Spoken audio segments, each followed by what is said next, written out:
I am the devil, and I am here to do the devil's work.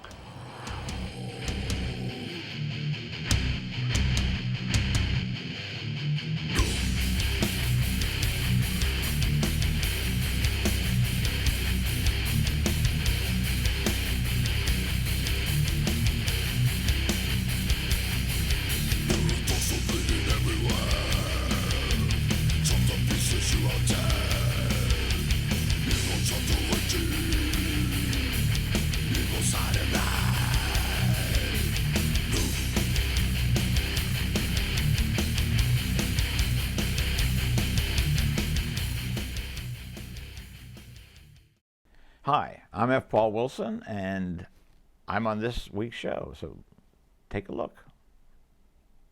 Hi there, I'm F. Paul Wilson, author of 50 some odd books. I've lost count, and I'm glad to be here. Yeah, the new book is Fear City. It's the third of a trilogy that I was asked to do, actually, of the early years of Repairman Jack in New York City. So the trilogy starts in 1991 when he's 21 years old, and ends with the first bombing of the World Trade Towers in New York City. Well, this is probably the last Repairman Jack book, Fear City. I have done a total of 22 books about the fellow, and it was always going to be a closed-end series, and it had an arc, a big arc with little stories in between. So most of the books are standalone until you get toward the end. That's when the big arc gains mass, and it reaches critical mass, and I just decided I had to end it. But my publisher and the readers wanted more, so I said, well, I can go back and show how he became a urban mercenary, starting out as this callow New Jersey youth who came to the city all alone to restart his life. The series on a whole, I have no regrets. Every story surprised me to some extent. I've always been a genre hopper, and I would write science fiction, I would write horror, I would write medical thrillers, I would write things that I can't even categorize. And that used to drive the marketing departments crazy with the publisher. And when I finally got, in 1998, I wrote the second Repairman Jack novel after 14 years of refusing to do another. And that was really to finish up a contract for medical thrillers. And I had quickly grown tired of doing medical thrillers. So that turned out to be Legacies. And it sold very well, and the publisher wanted another, and I said, well, I'll do one more. And then I did Conspiracies, and I really enjoyed it so much that I decided I would do the series, because I looked at it and I said, as long as Repairman Jack's in it, the marketing department's going to be happy. And it gives me enough flexibility that I can do different types of stories all within that framework, because this universe I had created with the adversary cycle, of which Jack is a part, almost anything can happen. And so I've been able to do high-tech thrillers, I've been able to do medical thrillers, I've even done a haunted house novel with the Jack series. So I think I've been able to surprise the readers, and I've been able to surprise myself too. Every once in a while I'll throw a curveball at Jack, and it's really a curveball at myself, because a lot of times I didn't know how I was going to handle it. Like Gia's pregnancy in The Haunted Air. That came out of nowhere, and I said, let's do it. Let's see where it goes with this, because it certainly complicates the life of a fellow who has no official identity. I came to the point where, as I was getting towards the end of the series with Ground Zero and Fatal Error, that I didn't want to repeat myself. And I didn't want to just carry on the series just doing another book for a paycheck. The series, the reason I stayed away from it was I was afraid it was going to take over my writing career. And what it did when I started it was take over my writing career. And so after a while, you get to be afraid to leave it because it is a comfort zone. I know all the characters, and I didn't have any shortage of stories, but I was afraid that I would just keep the larger arc, keep it suspended book after book. People are going to want a resolution. I, as a writer, wanted resolution. And so it was time to end it. I mean, these 22 books are really the cornerstone or the centerpiece of my opus vitae. And I want to go out on a high note. I don't want to drag it into the dirt. And I know all of you out there have read series that you said, oh, you should have stopped at number 12, or you should have stopped at number 13, because number 14, number 15, you feel you've read before. And I'm not going to name names, but I've been in that position with series myself. And I'm just saying, oh, the first 10, 12 books of this series were out of sight. And now it's the same old crap. So I didn't want to be that writer. And so I'm not saying I'll never do another Repairman Jack book. If a really great idea comes along and I can plug it into the timeline, I'll do it. I won't go past Night World. Nothing for me goes past Night World. People ask me and say, well, we'd love to see Jack, in post-Night World milieu. And I say, Jack has always been the ghost in the machine. And in Night World, I broke the machine. And I've pretty much destroyed human civilization. And it's got to come back, and Jack will not be the ghost anymore. He'll be helping to rebuild it, at least his own little part of it. So to me, that's not as interesting as the guy who's living off the grid and avoiding the radar. So. Well, it took me a long time to make my first sale. I was writing science fiction, and I would send it off. Stories, I always went to analog first. I think this is good advice for any writer, is choose the top market first. Let them turn you down, and then keep moving down the line. But start at the top. Don't sell yourself short. You just may hit an editor who likes that story and needs that story at that time. I mean, so much of getting accepted depends on luck. You can have a great book. It lands on the desk of an editor who just purchased something similar, and they're not going to take that book. And so you get rejected. Not because there's anything wrong with the book. It's because it just happens not to fit anymore. If you had gone 2 months earlier, you may have made the sale. So you can't take it personally, and you can't, if you have a good piece of work, you can't take it professionally. But after many, many rejections from John Campbell of Analog, who actually started telling me why he was rejecting the books, and that was my writing course. I never had a writing course. And it was, he was saying, this is not a story. A story has a beginning, middle, and end. This is a vignette. I'm saying, well, I have to look up vignette. I don't know what a vignette is. I looked it up. I said, oh, I see what he means. And I started learning. And finally, after, I can't even count the rejections. I have a whole box full of the little slips.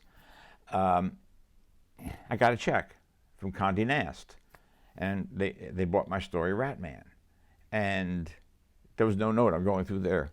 There's no note. I'm saying, where's Campbell saying, good luck, you made it, great job.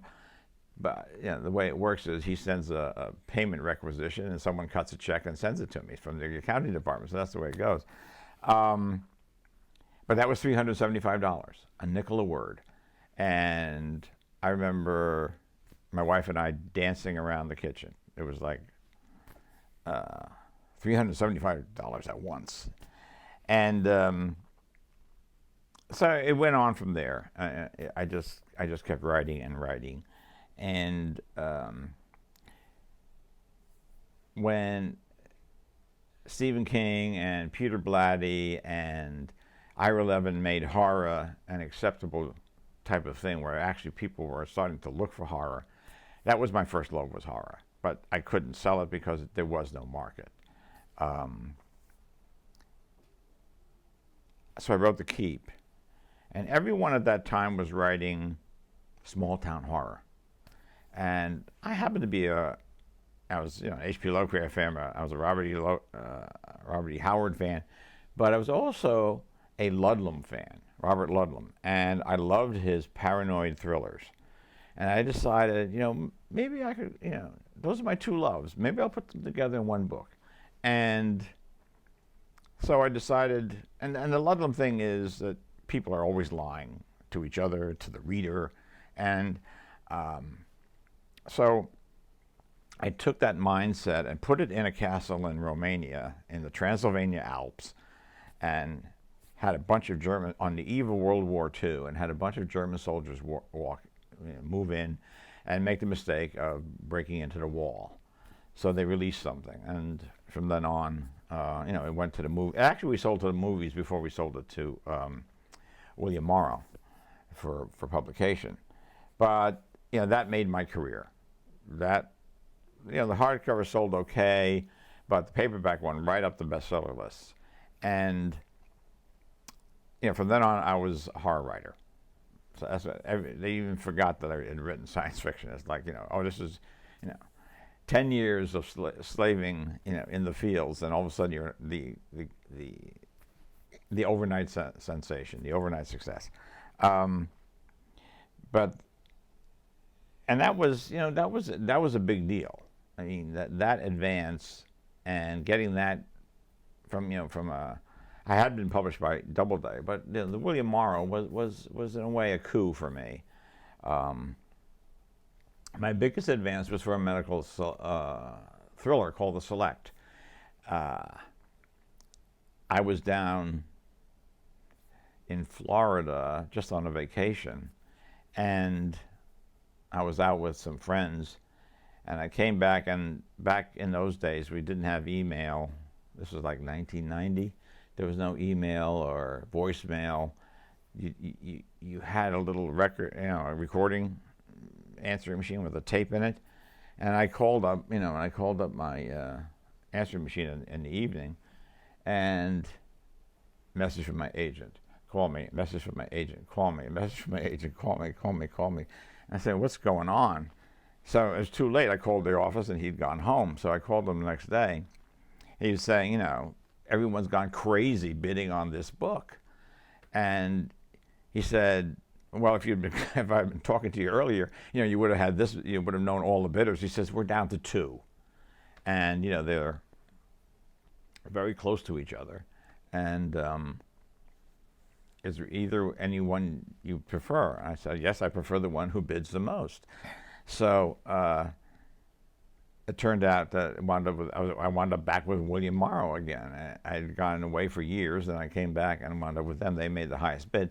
And that was my first and only 7-figure advance, which was very nice. And that was actually the $375 was more of a thrill because it had never happened before. When they tell you, you got a 7-figure advance, it's like that's like Monopoly money. That doesn't seem real. That $375 check was very real. I could go out and cash it. The other thing was going to come in dribs and drabs and this and that and stuff like that, and that didn't have the real feel of that little check. So, and also it's the first sale is like, it legitimizes you. It just says you haven't been, fooling yourself. That somebody actually is going to pay you some money for this. So, that's my money story. I'm an inveterate traveler as far as meeting my readers. I go to a lot of conventions. It's almost a joke with some people how many conventions I go to. But conventions are much different than going on a book tour. In a convention, you get to a hotel, you're there for 3 nights, 4 nights, and then you go home. Book tour, very often it's one city after another. It's one airport after another. I've gotten to be a great packer, and with the 5-city or 4-city tour, I can get with an overnight bag, and I can make that work. This tour is going on 11 days, and I have to get a big bag, and I have to check it, which makes that traveling even more of a hassle. But I'm just putting the finishing touches on a sort of a treasure hunt mystery thriller type of international novel. And then I would assume I'll be back on the road again next year, or whenever it gets published, touring again. I really like meeting readers, and that's why I go to the conventions. I also like meeting other writers, but I don't meet other writers on the road, but for a book tour. But I do meet a lot of readers, and it was actually at Borderlands, where I'm going tonight, Borderlands bookstore in the Mission District, that I looked around at the crowd there, and I realized, this is for a Repairman Jack novel, that half of them were women.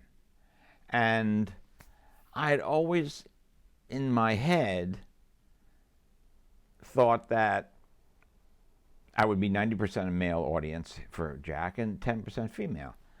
And a lot of times, when you're at a signing, people line up and you don't get that sense. But in Borderlands, everybody's spread out, sitting, standing, and so on. And you look at them and I say, wait a minute, God, look at all these women. And there were old women, there were teenagers, there were everybody in between. And I'm thinking, I've tapped into something that I didn't even aim for. And so I made a decision then. I had become good friends with Heather Graham and Alex Sokoloff. And they always went to romance readers conventions. And they kept saying, come to RT, which was Romantic Times. Come to the RT convention. You'll have a good time there, and they'll love you. And I said, sure, right. But after seeing half of the women there, I said, you know what, I'm going to give it a shot. And I said, okay, it's in Pittsburgh this year, I'm going to go. I called up my publicist at the publisher, and I said, can we send down some copies of one of the Jack books? And she said, send down where? I said, I'm going to Romantic Times. She said, what? She said, really? I said, yeah.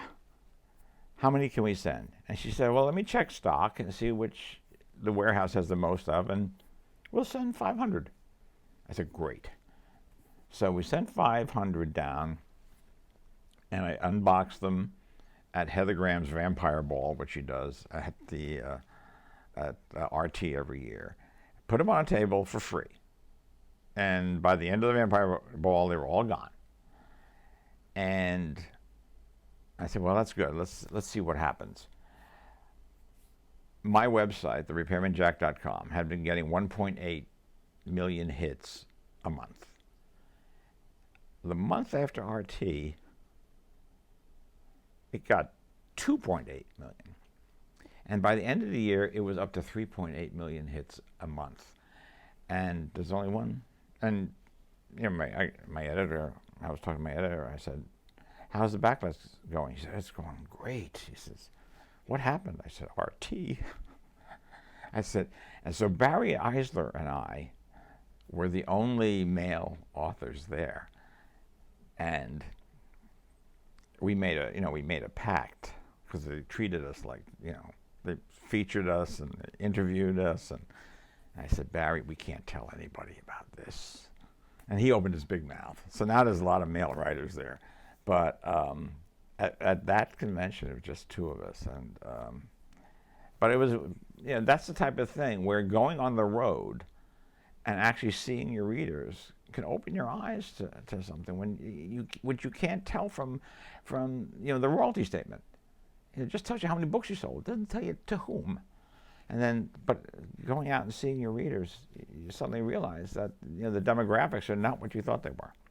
And so, I never wrote just Repairman Jack novels. I from 1998 until now, 2014, I wrote quite a few novels in between.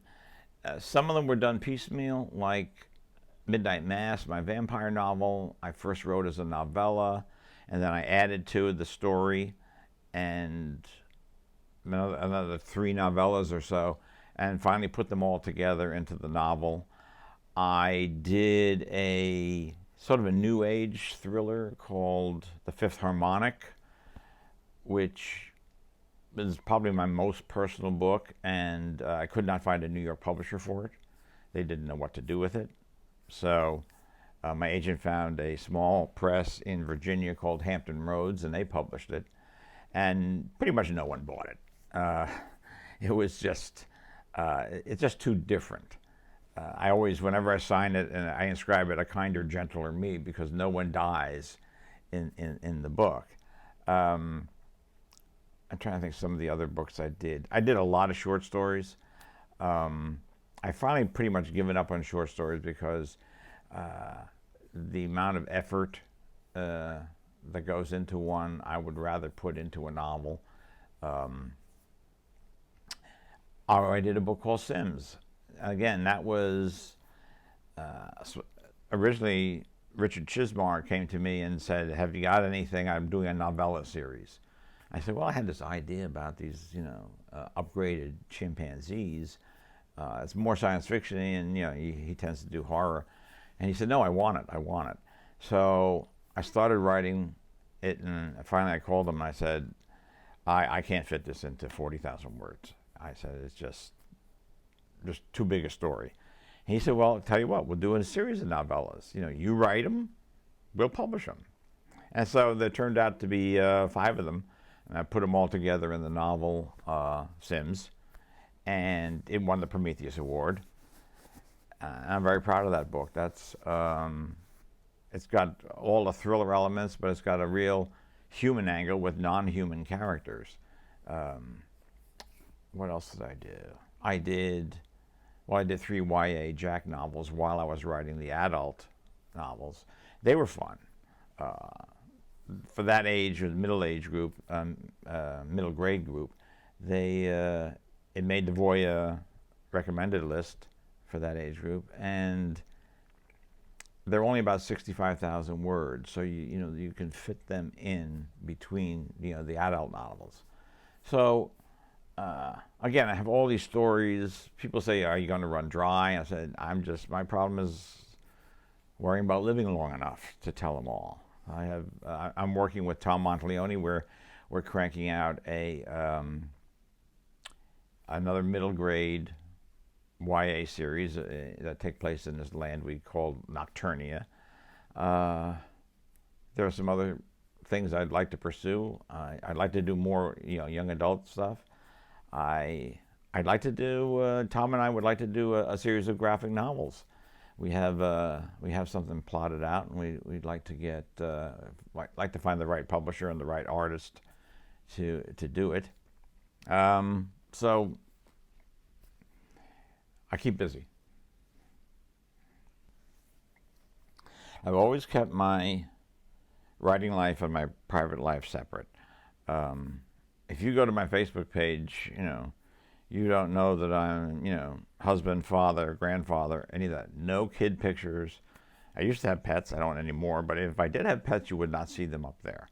Well, maybe you see a pet, but I do draw a line, and I'm perfectly happy to meet you as Paul Wilson, the guy who writes those books you read. But my wife doesn't like conventions, so she never comes along. So I'm never seen with her. A lot of people are surprised that I'm married. But I think that's my comfort zone. I have a mail drop where my mail goes. It doesn't come to my house. Nobody. I mean, that also has practical value too, because I've moved three times since I've had that mail drop, and I've never had to change the address, so it always stays the same. And I'm only a few miles from it, So it doesn't really matter. I haven't moved long distances, but it's just I just like that separation. There's two me. There's the guy at home, and there's the guy who's out there, flogging his books. Yeah. So coming up,